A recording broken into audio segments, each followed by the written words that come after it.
Assalamualaikum teman-teman, selamat berjumpa lagi dengan saya Abdurrahman dan masih tetap di channel Abdurrahman ya. Dan masih tetap juga mengupas tentang seputaran gangguan asam lambung dan anxiety psikosomatis.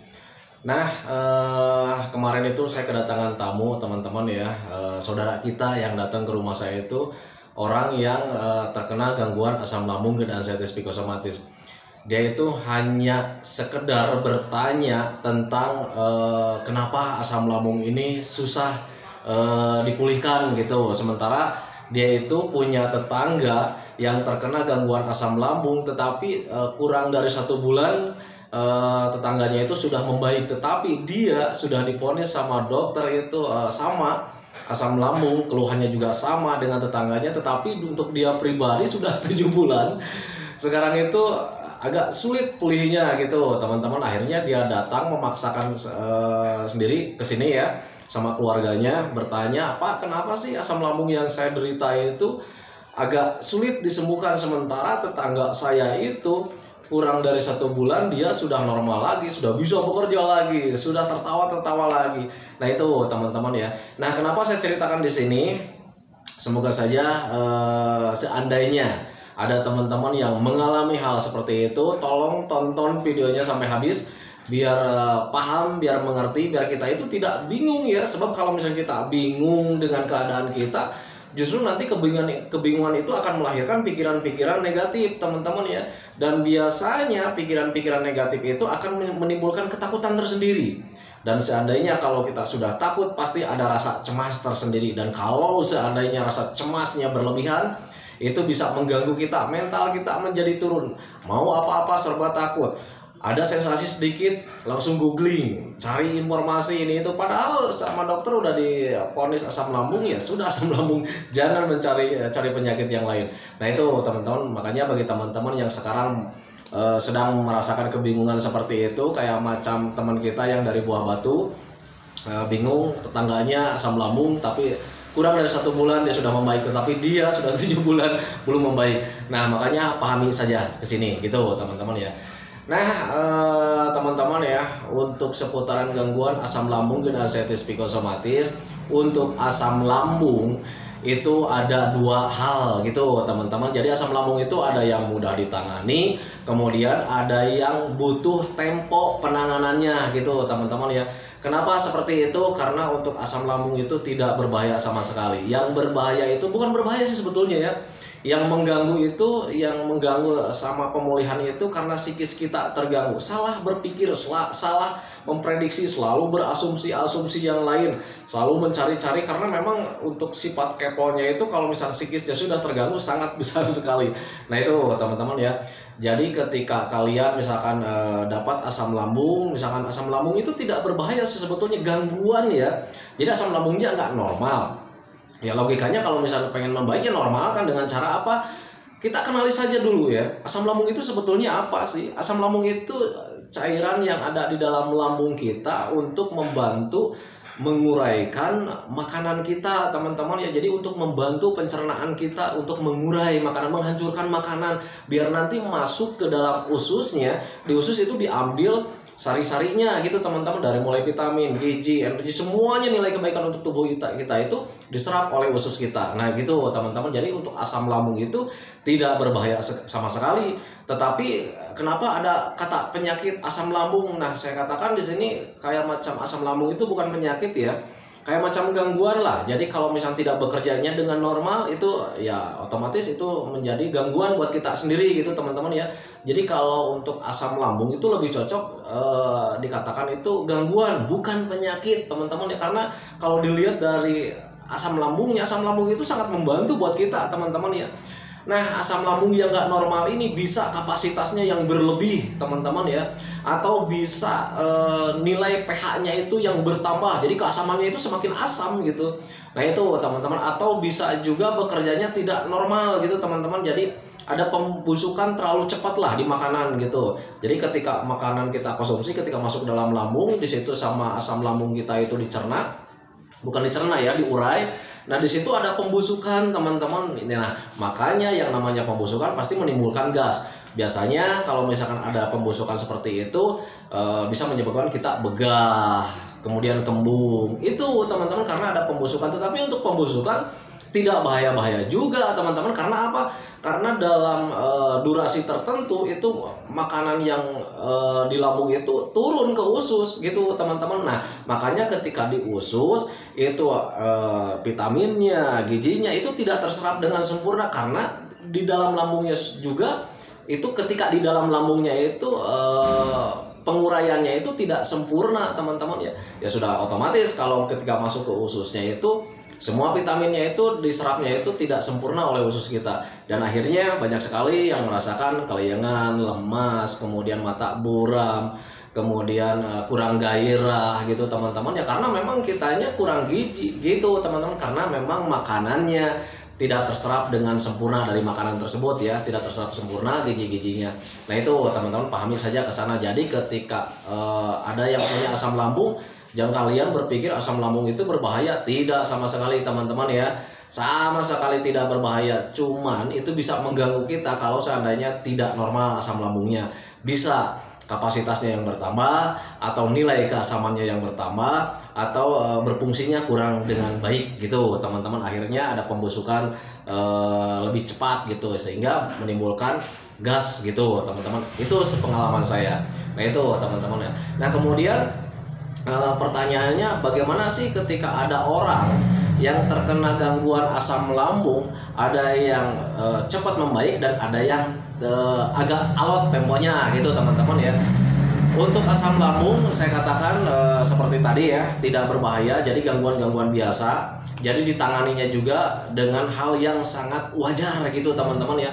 Kalau misalkan asam lambungnya bisa menyebabkan gas, ya logikanya kalau misalnya kita pengen membaik, normalkan saja asam lambungnya dengan cara apa? Menjaga jenis makanannya. Kemudian tangani juga ketika sudah ada begahnya, keluarkan saja gasnya biar kita itu tidak terasa begah gitu teman-teman ya. Logikanya ke sana. Dan kemudian bagaimana sih cara menangani supaya gasnya itu cepat keluar? Cuman dengan sering minum air hangat pelan-pelan biar sendawanya itu terpicu, kemudian bisa juga menjadi kentut teman-teman, karena untuk sendawa dan kentut itu bisa mengurangi kapasitas gasnya gitu teman-teman. Jadi itulah logikanya. Makanya saya selalu mengajak sama teman-teman itu, pahami saja, tolong mengerti tentang penyakit ini atau gangguan ini biar kita itu mudah menanganinya, kemudian tidak menimbulkan pemikiran-pemikiran yang lain gitu teman-teman ya. Nah itu jadi makanya pahami saja ke sana. Nah untuk asam lambung saya katakan tidak berbahaya karena itu adalah hal yang sangat lumrah. Kita juga dulu sering mengalami begah, tetapi kita tidak berpikir keras karena di situ kita psikisnya belum terganggu. Makanya waktu dulu menangani begah itu kita mudah, selang 1 hari, 2 hari, 3 hari juga itu sudah mulai membaik. Nah itu teman-teman, jadi untuk asam lambung itu tidak berbahaya. Makanya untuk orang-orang yang kena asam lambung itu bakalan cepat membaik gitu teman-teman. Paling juga ya kurang dari 1 bulan lah untuk asam lambung biasa. Nah sekarang yang di sini, kenapa untuk asam lambung yang saya derita itu agak alot, agak lama? Kenapa seperti itu? Karena kita itu punya 2 gangguan teman-teman ya. Kita itu selain kena asam lambung, psikis kitanya itu terkena gitu teman-teman. Tetapi kena di sini bukan kena hal yang lain-lain teman-teman. Di sini itu kita itu terkena psikisnya itu kita hanya salah berpikir, hanya salah memprediksi gitu teman-teman. Yang seharusnya kita berpikir wajar, malah selalu berandai-andai, berasumsi yang lain-lain ya. Karena memang ada trauma tersendiri ketika kita mendapatkan asam lambung di sensasi yang pertama itu serasanya kita mau mati ya. Nah itu teman-teman, nah kejadian-kejadian itu seperti kita mau mati itu menjadi trauma tersendiri. Kenapa menjadi trauma? Yang namanya kematian tidak kita inginkan teman-teman. Nah itu jadi ya itu menjadi trauma tersendiri. Makanya ketika ada sensasi sedikit pun kita itu menjadi takut ya. Makanya bagi yang sering takutnya berlebihan itu selalu googling ya, ada apa nih dengan saya gitu. Ada kedutan sedikit, cari di Google gitu ya, di googling ya, cari-cari informasi tentang kedutan itu seperti apa, bahayanya kayak gimana. Nah itu teman-teman, itu yang salah gitu teman-teman. Makanya ketika kalian sudah divonis asam lambung sama dokter, ya sudah, kalian tidak ada penyakit yang lain, itu memang asam lambung. Dan untuk sensasinya sensasi dari asam lambungnya cuma sedikit, tetapi untuk dampaknya sangat banyak sekali. Kayak macam kedutan, itu adalah dampak dari gangguan asam lambung dan ascites psikosomatis.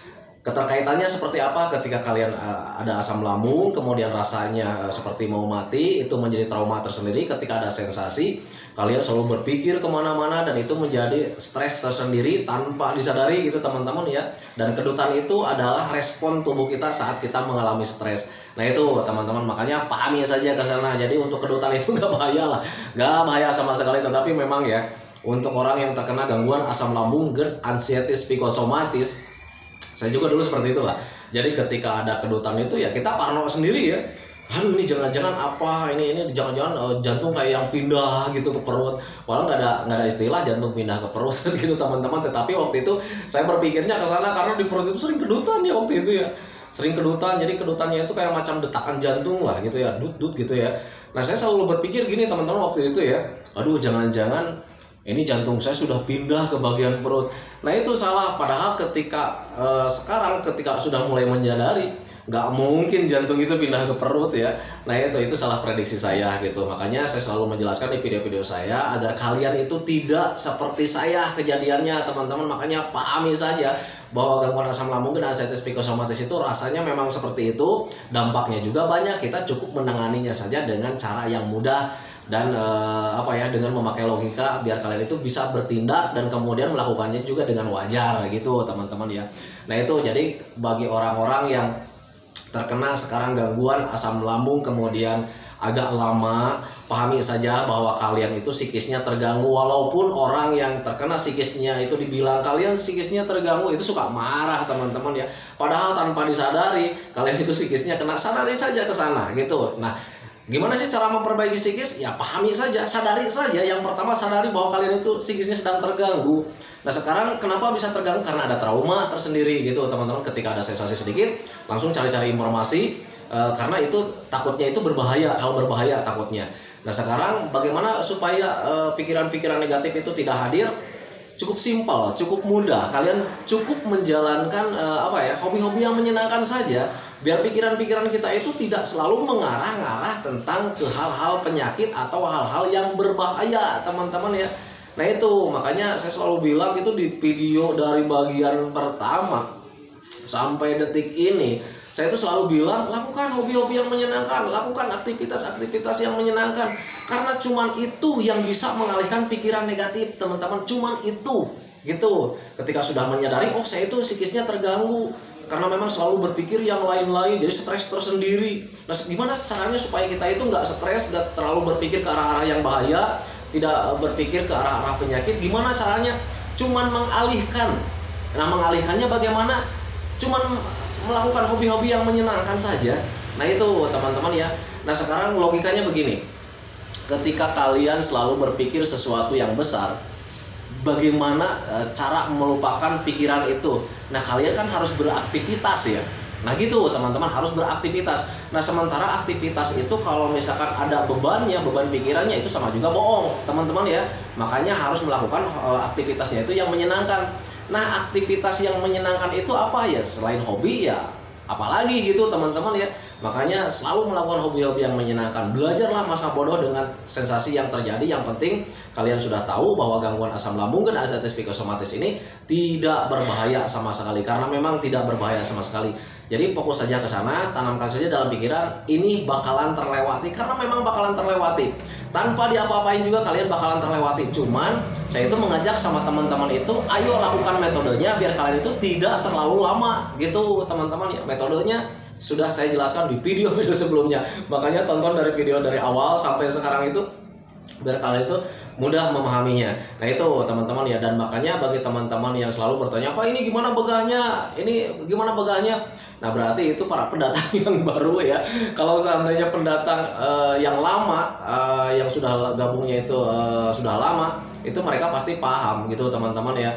Nah makanya bagi teman-teman yang sudah mulai paham, tolonglah bantu menjawab kolom komentar yang ada di channel saya, karena memang untuk yang bertanya sekarang pendatang yang baru itu sangat banyak sekali. Jadi setiap minggunya itu bertambah terus. Sekarang aja itu saya lihat di video yang kemarin itu yang pendatang yang baru itu banyak sekali karena bertanyanya masih di seputaran begal, masih di seputaran tenggorokan terasa nggak nyaman, kemudian serasa kelayangan, seputaran-seputaran itu aja gitu teman-teman. Nah biasanya untuk para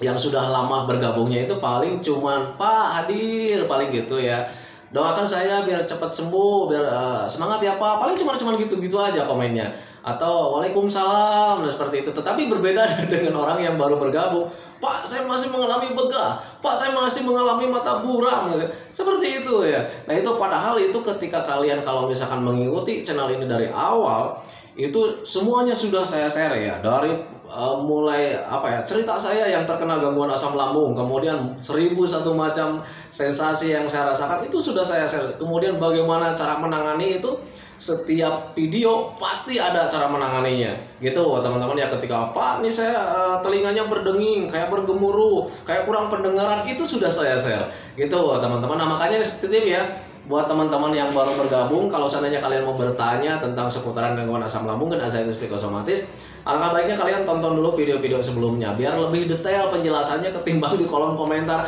Karena kalau di kolom komentar itu untuk jawaban saya itu karena memang banyak sekali, jadi banyak disingkat gitu teman-teman, jadi nggak terlalu detail lah. Makanya biar lebih detail itu tonton dulu video-video sebelumnya. Nah itu teman-teman ya. Nah itu teman-teman ya, untuk orang-orang yang masih bingung tentang seputaran gangguan asam lambung, kenapa tetangga saya atau misalkan orang lain mempunyai asam lambung kok dia cepat pulihnya kurang dari 1 bulan, tetapi untuk saya pribadi misalkan gitu ya, sembuhnya itu agak lama. Kayak macam teman kita itu yang kemarin itu dari Buah Batu, kenapa asam lambung saya udah 7 bulan nggak sembuh-sembuh. Nah itu jadi ketika asam lambungnya saja psikisnya tidak terganggu, itu akan mudah ditanganinya. Dan kemudian kalau misal psikis kitanya terganggu, mental kita terganggu, ya otomatis itu butuh tempo dan butuh latihan teman-teman ya.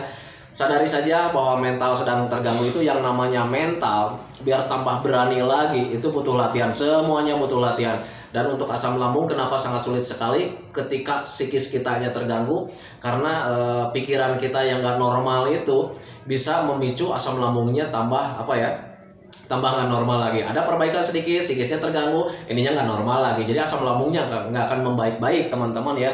Jadi kalau misal kalian ingin memperbaiki asam lambung kalian, yang pertama sadari saja bahwa asam lambung itu rasanya memang seperti itu. Jangan mencari-cari googling, karena untuk googling itu biasanya yang menulisnya itu bisa siapa saja, kita tidak tahu orangnya, dan biasanya mereka itu para pedagang obat teman-teman yang selalu menakut-nakuti. Gangguan asam lambung bisa menyebabkan kematian kalau seandainya tidak ditangani dengan tepat. Harusnya kalian membeli ini biar kalian cepat sembuh. Padahal ketika dibeli juga nggak ada perbaikan ya. Nah itu teman-teman, itu pengalaman saya gitu teman-teman. Tetapi kalau misalnya Anda berbeda, ya itu mungkin pengalaman Anda. Tetapi pengalaman saya memang seperti itu. Dan rata-rata untuk yang memakai obat, yang benar-benar obatnya ampuh, misalkan sama orang-orang yang tidak memakai obat di channel ini, itu durasinya hampir sama, bahkan lebih cepat teman-teman ya, bahkan lebih cepat. Tengoklah sekarang di kolom komentar itu yang video kemarin sampai kemarin-kemarin itu banyak sekali orang-orang yang sudah membaik tanpa obat, tanpa herbal teman-teman ya. Karena untuk saya pribadi juga tidak memakai obat, tidak memakai herbal teman-teman ya. Karena waktu itu saya berpikirnya begini teman-teman ya, lambung saya itu sedang bermasalah gitu teman-teman. Jadi untuk merawatnya saya kembalikan lagi ke kayak macam bayi dulu gitu. Jadi ketika makan itu saya jaga apapun yang dimasukkan ke dalam lambung saya jaga. Entah itu kimia, entah itu herbal, entah obat-obatan, saya hindari biar menjaga lambungnya itu tetap normal gitu teman-teman ya. Jadi saya itu alasannya memang ke sana. Dan ketika saya menerapkan seperti itu, alhamdulillah cepat membaik teman-teman ya. Karena saya menjaganya itu, merawat lambung saya itu kembali lagi ke macam kayak bayi lagi, dirawat gitu bayi lambungnya gitu. Jadi menjaga apapun yang saya konsumsi agar pencernaannya itu tidak terganggu gitu teman-teman ya. Saya waktu itu berpikirnya ke sana, makanya ketika menerapkan alhamdulillah waktu itu ya cepat membaik gitu teman-teman ya. Nah berbeda dengan orang yang memakai obat, kalau seandainya obatnya tidak cocok, ada efek sampingnya. Nah itu teman-teman ya, semakin memburuk mungkin gitu ya. Nah tetapi kalau misalkan cuma pakai metode, kalau misalkan tidak cocok ya nggak ada apa ya, nggak ada efek sampingnya lah gitu teman-teman. Kayak macam itu menangani begah cuman pakai air hangat, itu nggak ada efek sampingnya teman-teman. Berbeda ketika kalian memakai obat-obatan untuk mengurangi begah, kalau seandainya tidak cocok ya lambungnya bisa bisa tambah terganggu gitu. Itu logika saya ke sana waktu itu. Makanya bagi teman-teman yang bertanya, Pak kenapa sih Bapak tidak memakai obat saja? Bukan tidak memakai obat teman-teman, dulu juga saya pernah memakai obat ya, ketika beberapa bulan di awal-awal itu memakai obat tetapi tidak kunjung membaik waktu itu. Nah jadi untuk konsumsi obat itu rasanya capek waktu itu, saya ya capek sekali. Jadi jam segini minum obat, siangnya minum obat, sorenya minum obat, jadi bisa beberapa kali minum obat. Dan akhirnya ketika waktu itu sudah dalam jangka waktu yang lama-lama nggak ada membaiknya juga teman-teman. Nah makanya waktu itu ketika dipelajari gitu teman-teman ya, kemudian sudah tahu keterkaitannya seperti ini gitu, ternyata langkah baiknya tidak memakai obat dan saya hentikan waktu itu. Nah ketika menghentikan obat ternyata dalam jangka waktu seminggu itu ada perbaikan teman-teman. Dalam jangka waktu seminggu saja itu ada perbaikan, walaupun perbaikannya itu dulu itu tidak terlalu signifikan gitu. Jadi perbaikannya itu cuma sedikit gitu, tetapi perbaikan sedikit itu merupakan hal yang sangat besar buat saya waktu itu. Ternyata ini agak membaik nih, alhamdulillah, agak nyaman nih. Jadi waktu itu pure tekad saya kuat, ini saya harus hentikan obatnya. Jadi ketika ada perbaikan dalam 1 minggu, itu semakin fokus saya ke pemulihan gitu teman-teman ya. Jadi tekadnya semakin kuat lah menjalankan 3P-nya. Dan ketika menjalankan P-nya terus, alhamdulillah ya, 1 minggu, 2 minggu, 3 minggu itu ada perbaikan ya. Terus-terusan ada perbaikan. Dan alhamdulillah ketika ditambah lagi melakukan aktivitas yang menyenangkan, hobi-hobi yang menyenangkan, kemudian belajar masa bodoh apa yang terjadi, alhamdulillah penyakit ini terlupakan gitu teman-teman ya. Jadi untuk sembuhnya saya itu dari gangguan asam lambung dan artritis psikosomatis itu memang karena terlupakan teman-teman ya. Makanya saya selalu bilang sama teman-teman itu, ayo lakukan hobi yang menyenangkan, ayo lakukan hobi yang menyenangkan. Karena ketika kalian melakukan hobi yang menyenangkan, yang namanya penyakit, sensasi itu tidak teringat teman-teman. Walaupun misalkan di awal-awal itu masih tidak nyaman juga, tetapi kalian harus biasakan biar kita itu bisa karena terbiasa gitu teman-teman ya. Nah itu, jadi pahami saja ke sana. Dan jujur ya, untuk asam lambung dan artritis psikosomatis yang saya derita itu terlupakan sembuhnya, kemudian tidak memakai obat. Jadi makanya bagi teman-teman kalau misalkan mau mencontoh saya silakan, karena nggak ada resikonya teman-teman ya. Berbeda dengan memakai obat, memakai herbal, ketika kita tidak cocok ya ada resikonya. Yang namanya sesuatu yang dimasukkan kalau nggak jelas buat lambung kita ya pasti ada resikonya. Nah itu teman-teman, makanya pahami saja ke sana. Nah itu teman-teman, karena ini durasinya udah 22 lebih nih. Itu ya video dari saya, semoga saja videonya itu menjadi pencerahan buat kalian. Jadi kalian gak usah bingung kalau misalnya dapat tetangga yang punya asam lambungnya itu cepat membaik, berarti mereka itu pure, psikisnya gak terganggu, dia tidak ada cemas, dia tidak ada ketakutan. Nah tetapi berbeda dengan kita yang sekarang sudah terkena psikisnya, itu ada ketakutannya, mental kita menjadi terganggu, dan yang namanya mental itu butuh pemulihan. Kemudian ketika lambung kita sudah membaik, kalau misalkan psikisnya masih belum membaik, nah psikis itu bisa memicu asam lambungnya juga nggak normal. Makanya pahami saja ke sana. Nah bagaimana cara melakukan psikisnya biar kita normal? Lakukan hobi-hobi yang menyenangkan dengan catatan tetap saja konsisten dengan 3P-nya. Pola makannya dijaga, pola hidupnya dijaga, pola pikirnya juga dijaga. Nah itu teman-teman ya. Saya hentikan videonya teman-teman ya. Semoga saja teman-teman itu cepat membaik, cepat sembuh, cepat kembali lagi keadaan yang dulu, emosinya, keinginannya, rasa moodnya, semangatnya, semoga saja cepat kembali lagi. Karena saya tahu persis bahwa keadaan kalian yang dulu itu sangat dirindukan sekali. Karena saya juga rindu sama kejadian-kejadian dulu ketika sedang terkena gangguan asam lambung dan artritis psikosomatis. Kemudian doakan saya juga agar saya itu tetap sehat, tetap kuat, tetap ceria, tetap sehat ya. Nah itu teman-teman ya, agar masih bisa tetap menemani kalian. Nah itu teman-teman ya. Hentikan videonya teman-teman ya. Assalamualaikum warahmatullahi wabarakatuh.